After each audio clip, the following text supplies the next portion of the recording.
Student, I am doctor लता शर्मा। आज मैं आप लोगों को डीएनए के बारे में बताना चाहूंगी। डीएनए एक जेनेटिक मटेरियल, इसके लिए बहुत सारे साइंटिस्ट हैं जिन्होंने अपने कुछ एविडेंस बताए, जैसे कि आज हम देखेंगे ग्रिफिथ का, जो बता रहे हैं कि डीएनए ही जेनेटिक मटेरियल है। अब इसको इन्होंने कैसे प्रूफ किया? तो स्वाभाविक है 1925 के पहले, 1925 के पहले हमारे पास ऐसे प्रोवाइड नहीं थे साधन जिससे हम प्रूफ कर सके, या ऐसे हाई टेक्नोलॉजी का इस्तेमाल हम नहीं कर रहे थे। तो उस जमाने में कैसे कोई प्रूफ करता रहा होगा? तो इन्होंने क्या किया, ग्रिफिथ ने, कि एक हमारे पास स्वाभाविक है हम बैक्टीरिया सेल लेते हैं, तो उन्होंने लिया स्ट्रेप्टोकोकस न्यूमोनाई, है ना। तो स्ट्रेप्टोकोकस मीन्स, कोकस मीन्स होता है स्फेरिकल गोल, और स्ट्रेप्टो मीन्स होता है चैन। तो चैन के रूप में हमें क्या मिल रहा है? स्फेरिकल एक बैक्टीरियल सेल मिलेगा।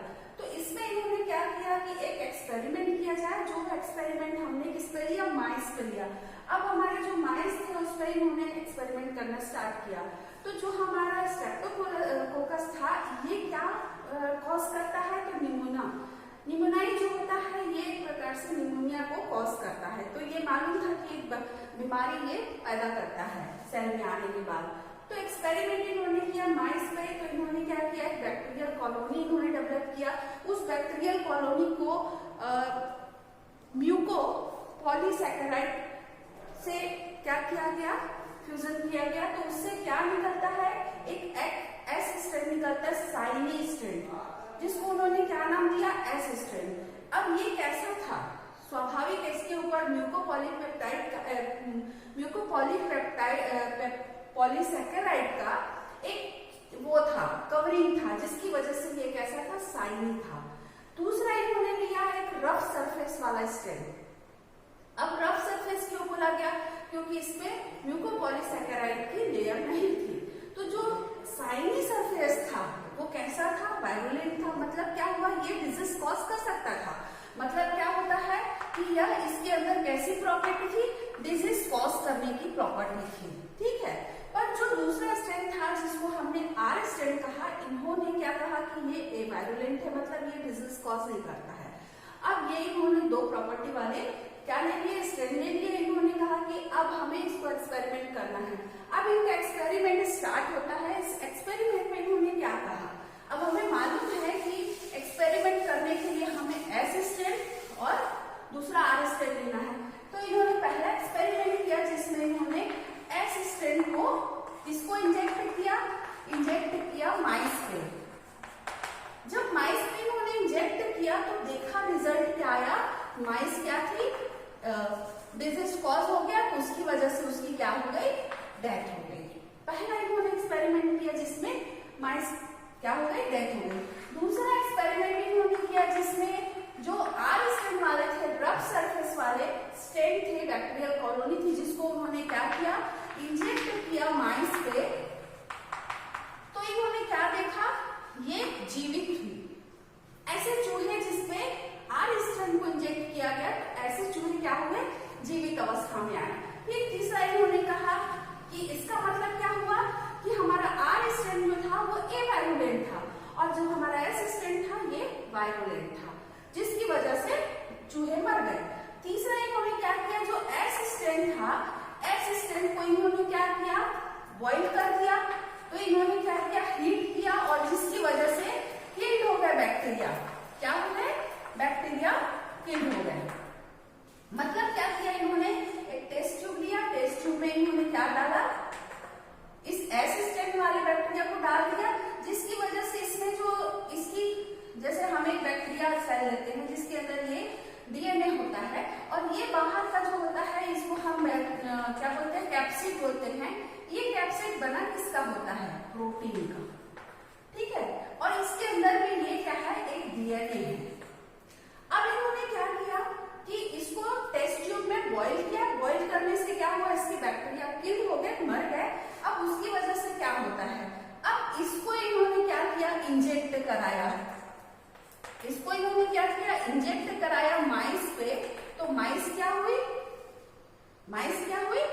लाइव रह गई, जीवित रह गई। तो इन्होंने क्या कहा कि भाई यदि इसके अंदर का, यदि हम एस स्ट्रेन को बॉइल करते हैं, हीट करते उसकी बैक्टीरिया किल हो जाती है। अब इन्होंने क्या कहा कि नहीं, एस स्ट्रैंड वायरुलेंट था, पर बॉइल करने के बाद वो कैसा हो गया, इसकी जैसे हो गया, आर स्ट्रैंड के जैसे हो गया। अब क्या हुआ, ये लाइव रह गया। अब इन्होंने इस चीज को प्रूफ करने के लिए चौथा एक्सपेरिमेंट किया। तो वो चौथा एक्सपेरिमेंट में इन्होंने क्या किया, चौथा एक्सपेरिमेंट में ध्यान दीजिएगा। चौथा एक्सपेरिमेंट जो है उन्होंने क्या किया, उन्होंने चौथा एक्सपेरिमेंट किया कि एस स्ट्रैंड वाला इन्होंने लिया, साथ में इन्होंने क्या किया, जो हीट किल्ड वाला एस स्ट्रैंड था वो लिया था ना, हीट किल्ड वाला। अब ये दोनों तो हो गए, मतलब यही वाला लिया, जो तीसरा वाला जो हम यूज कर रहे थे एस स्ट्रैंड तो था, पर साथ में क्या था, किल्ड वाला था। इसके साथ में इन्होंने फिर क्या ले लिया, ये वाला ले लिया जिसको हमने आर स्ट्रैंड कहा था। अब इनको दोनों को मिलाया और इंजेक्ट कराया, ठीक है। जब इन्होंने इंजेक्ट कराया माइस पे, तो रिजल्ट क्या आया, रिजल्ट क्या हुआ, अब चूहे जो थे अनफॉर्चुनेटली उनकी भी मृत्यु हो गई, डेथ हो गई। अब ये सोच में पड़ गए कि भाई हमने इसको हीट किल्ड करा दिया तो ये नॉर्मल कंडीशन में आ गया, जिसकी वजह से यह इन्फेक्टेड नहीं किया और चूहे जीवित रहे। और यही इसमें हमने क्या किया, आर स्ट्रैंड को मिला दिया जो कि ऑलरेडी नॉर्मल है, जिसमें ऑलरेडी जीवित होने की क्षमता थी, पर ये कैसे इन दोनों को मिलाने के बाद ये माइस जो है डेथ हो गई। अब ये कंफ्यूज थे। अब इस चीज को इन्होंने क्या कहा कि अब इसको तो हमें प्रूफ करना पड़ेगा। अब इन्होंने प्रूफ करने के लिए क्या किया, अब ये समझ में नहीं आया कि भाई जब हमने हिट कर दिया था तो फिर ये आर स्ट्रैंड के साथ मिलने पर ये फिर से कैसे डेथ हो गई। अब इन्होंने क्या किया, टेस्ट किया फिर से, और टेस्ट करने के बाद ये समझ में आया कि जब इसको हम हीट किए, जब ये हम इसको हीट किए, हीट करने के बाद हुआ क्या है कि ये डीएनए तो एज इट इज पड़ा है, इसके जो प्रोटीन के कैप्सिड थे वो डिसॉल्व हुए थे। मतलब क्या हुआ कि एक जो बैक्टीरियल सेल होता है, इसका जो डीएनए वाला पोर्शन है और ये जो कैप्सिड जो है प्रोटीन वाला पोर्शन, ये प्रोटीन क्या हुआ, ऐसे डिसॉल्व हो गया, ठीक है। ये डिसॉल्व हुआ था पर उसका डीएनए वैसे का वैसे पड़ा रहा। तब इन्होंने क्या किया, अब ये जो डीएनए था, ये डीएनए खाली हमारे टेस्ट ट्यूब में है, इन्होंने इसके साथ आर स्ट्रैंड ले लिया जो कि कैसा था, नॉर्मल था, है ना।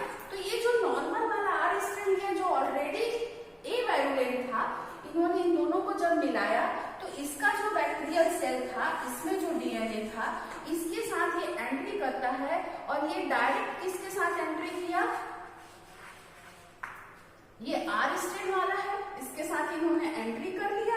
और एंट्री करने के बाद जो नया सेल्स बनता है, जैसे हमने कहा ये आर वाले हैं, अब इसके साथ में ये एस वाला, एस स्ट्रैंड का जो बॉइल्ड वाला है, मतलब क्या हुआ, जो हीट किल्ड वाला जो था, ये आके क्या करता है, इसके साथ फ्यूजन कर लेता है, जिसकी वजह से ये फिर से कैसा हो गया, वायरुलेंट हो गया। अब ये कैसा हो गया, वायरुलेंट हो गया। और इन्होंने क्या करना शुरू किया, माइस पे जब इस चीज को इंजेक्ट किया गया तो माइस की क्या हो गई, डेथ हो गई। क्यों, क्योंकि नॉर्मल कंडीशन में ये कैसा था, वायरुलेंट था, एस स्ट्रैंड, पर इसको हीट किया गया, ये एस स्ट्रैंड है, इसको जब हीट किया गया, ये हीट किए, तो हीट करने से इसकी सिर्फ क्या खत्म हुई थी, प्रोटीन की लेयर, पर इसका डीएनए जो था वो तो एज इट इज पड़ा रहा। और जब इसको आर स्ट्रैंड के साथ इसको क्या किया गया, फ्यूजन किया गया, तो ये जो डीएनए था ये इसके साथ क्या हुआ, इन्वॉल्व हो गया, जिसकी वजह से वायरुलेंट बन गया। और वायरुलेंट होने की वजह से इसको जब हम चूहे में इंजेक्ट किए तो चूहे की मृत्यु हो गई। तो इन्होंने फिर सिद्ध क्या किया कि नहीं, प्रोटीन का जो लेयर था वह एक प्रकार का डीएनए नहीं था। प्रोटीन जो था वो क्या है, जेनेटिक मटेरियल नहीं है, इसका जो डीएनए पोर्शन है यही जेनेटिक मटेरियल है।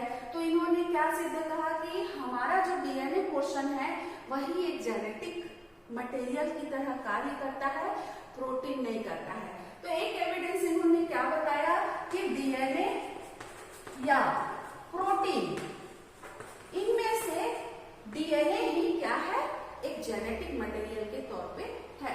पर अब ये तो ग्रिफिथ ने कहा 1928 में अपने इस टेस्ट के द्वारा, बट इसको भी किसी और साइंटिस्ट ने, जैसे हमारे यहाँ एक कमेटी होती है साइंटिस्ट लोगों की, उस कमेटी ने इनको प्रूफ नहीं किया।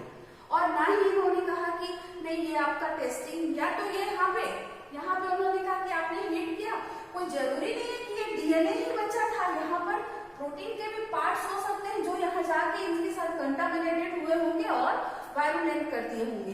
तो इन्होंने जितने भी अपने प्रयोग के द्वारा सिद्ध किया था उनको माना नहीं गया। इसके बाद जो थे दूसरे साइंटिस्ट आए, जो नेक्स्ट क्लास में मैं आपको बताऊंगी, वो दूसरे साइंटिस्ट जो थे वो इनके कामों को आगे बढ़ाए। तब तक के लिए आज की क्लास यही।